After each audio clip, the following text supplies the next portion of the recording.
Chapter 3. The Young Princess.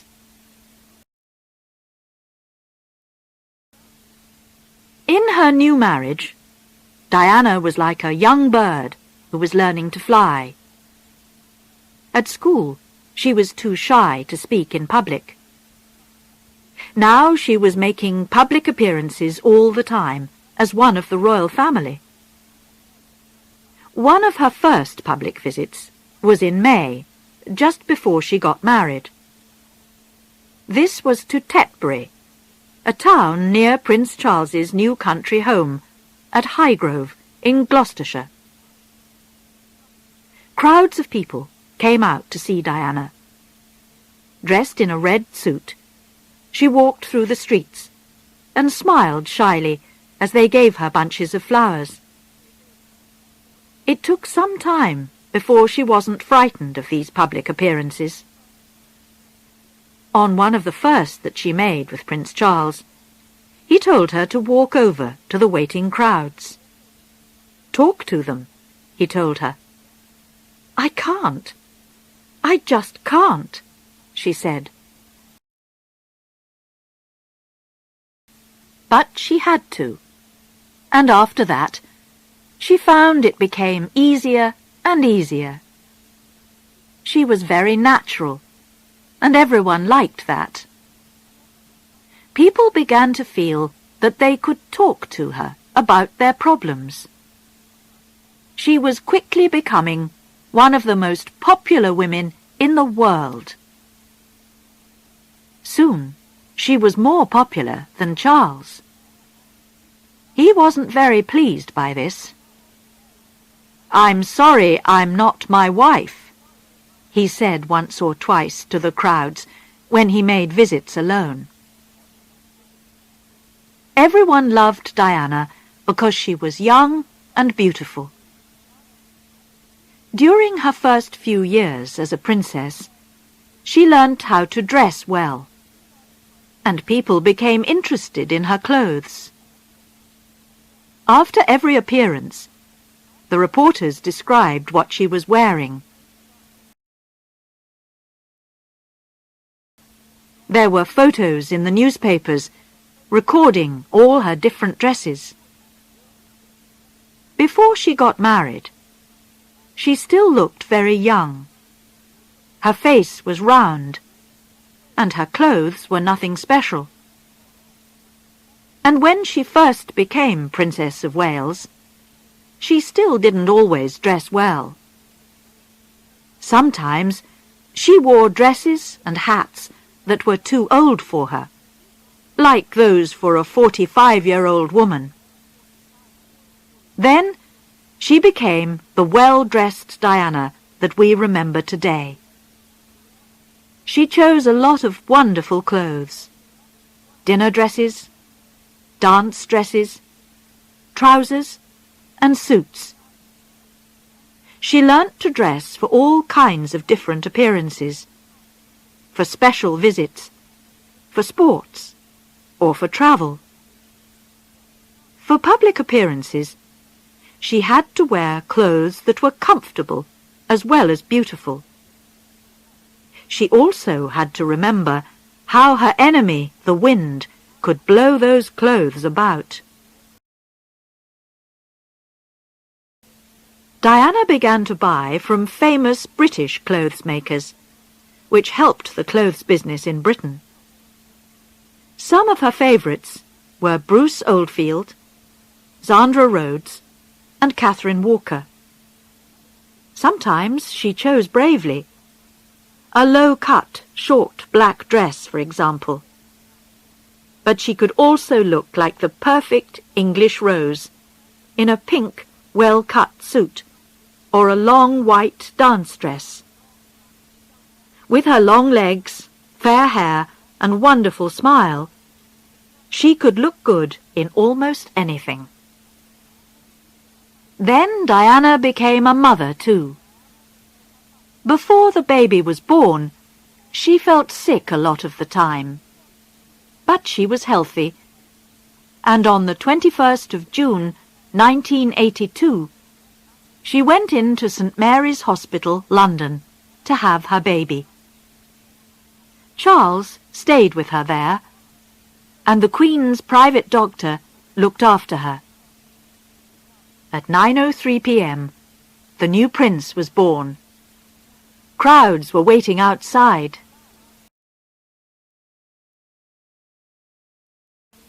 "Nice one, Charlie," they shouted when they heard the news. "He's got fair hair," the proud father told them. At first, the new parents couldn't agree on names. Charles wanted to call the baby Arthur, but Diana preferred William. On the 3rd of August, in the music room at Buckingham Palace, they gave their son the names William, Arthur, Philip, Louis. Diana's first big public visit was to Australia, New Zealand, and Canada, early in 1983. Usually, royal babies and small children stayed at home when their parents went to other countries. When Prince Charles was only a little boy, for example, his mother, Queen Elizabeth, went away for several months. And when they finally met again, she only shook his hand. Diana was a different kind of mother. She wanted to keep her children with her, and to give them plenty of love. She wasn't afraid to hug and kiss them in public.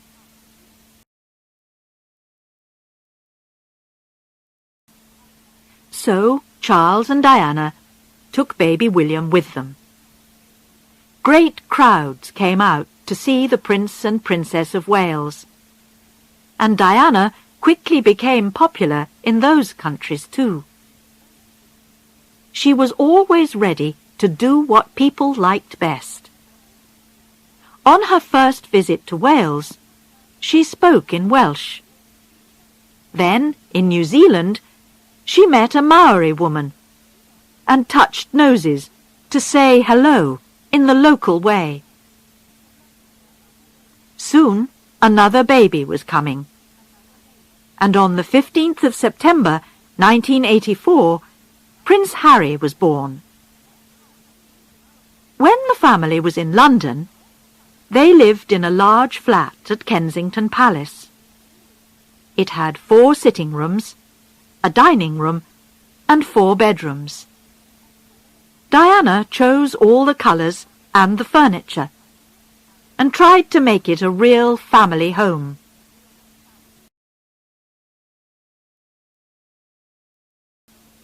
Here she looked after her boys. She often played with them and helped them with their early lessons. But it was important that they met other children too. Charles wanted William and Harry to study at home with a private teacher, but Diana didn't agree.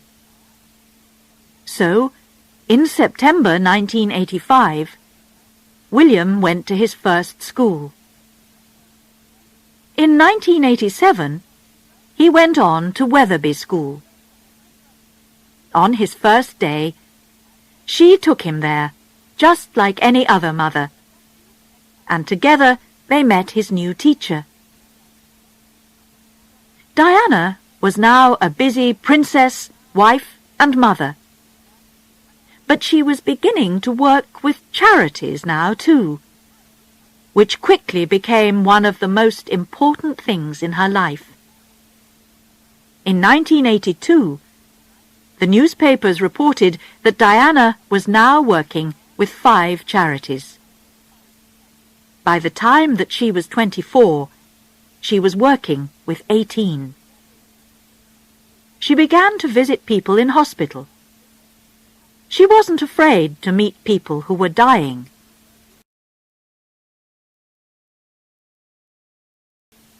And she began to meet people with terrible illnesses like AIDS. A lot of people were frightened that you could catch AIDS by touching someone. Diana held the hand of a man with AIDS to show that this wasn't true. The photographs of this helped people with AIDS a lot. She worked hard, but she still wanted to have a good time, too. She practiced a special dance, secretly, with the famous dancer Wayne Sleep. Then, one night at the theatre, she suddenly went up to the front to dance with Wayne. She wanted to surprise Prince Charles. The newspapers were full of it the next day. Only Prince Charles was not so pleased. In private, he told her that it was not the right thing for a princess to do.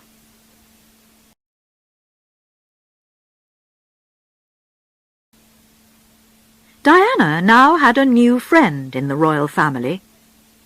This was Sarah Ferguson, or Fergie, who married Prince Andrew, Charles's younger brother, in 1986. She was a girl with a warm heart, but she wasn't always sensible. One night, just before they got married, Prince Andrew was having a men-only party. Fergie and Diana dressed up as policewomen to try and get in. Again, the royal family were not pleased with Diana. She was becoming too wild. Few people knew that at this time Diana was not happy. She seemed to have the perfect life, but inside she was in trouble. She was helping other people, but she needed help herself. She was popular, a great favorite of the people, and reporters photographed her everywhere. But in private, she was alone with her troubles.